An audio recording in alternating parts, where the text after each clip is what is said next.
In December 2017, the Free Fare Day program was started to encourage Wasatch Front residents to take UTA. The 2017 Free Fare Friday was a huge success. In February 2019, UTA announced 2 additional Free Fare Days.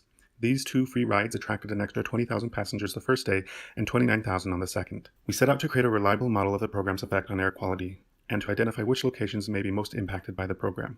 This will be useful to determine the impact on air quality of forthcoming Free Fare Days, because the legislature has already funded 7 more. Challenges to creating a model are: 1. All 3 past Free Fare Days fell on days that were and were forecasted to be good green air days. 2. Air quality is heavily impacted by weather, regional and local, immediate and over time. And 3. Forecasting weather is extremely difficult. We used both scraping and APIs to gather our data. Our sources were Mesa West, Synoptic, and UTA. First, for Mesa West, we scraped 674 air quality monitoring stations.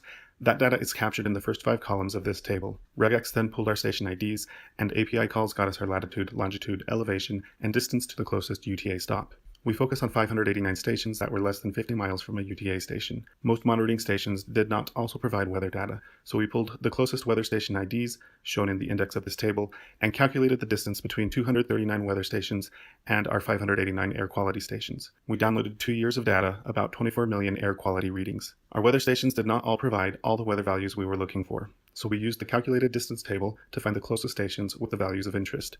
We populated everything into a database, which quickly surpassed 5 gigabytes. Our SQL queries took minutes to execute and often crashed our notebooks, so we spent inordinate amounts of time finding ways to deal with the enormous amount of data. To wrap up our data collection, we found a daily weather balloon launch at Salt Lake City Airport, which let us determine if there was an inversion present in the valley.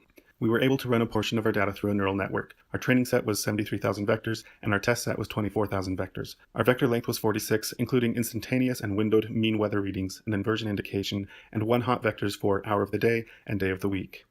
After 40 to 50 epochs, the network converged on a model that always predicted the mean PM2.5 reading, with a minuscule standard deviation.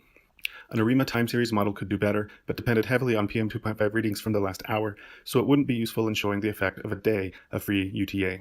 In the end, we could not create a good model. If we had more time, we would look to add PM2.5 readings from other stations to our neural network vectors. So we worked on clustering the stations by PM2.5 readings over time.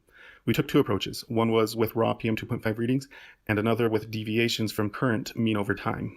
Here are some clusters identified by dbScan based only on PM2.5 readings. When we plotted these clusters by latitude and longitude, we found that the largest cluster is spread out along the Wasatch Front. This is shown in gray. These generally have good air quality. We found 6 small clusters, of which 4 have a large number of very high PM2.5 readings, and 1 has excellent air quality. We plan to keep working on this project so that we can refine our models and see how the future 7 Free Fare Days impact the air quality, particularly for the clusters we found. Thank you.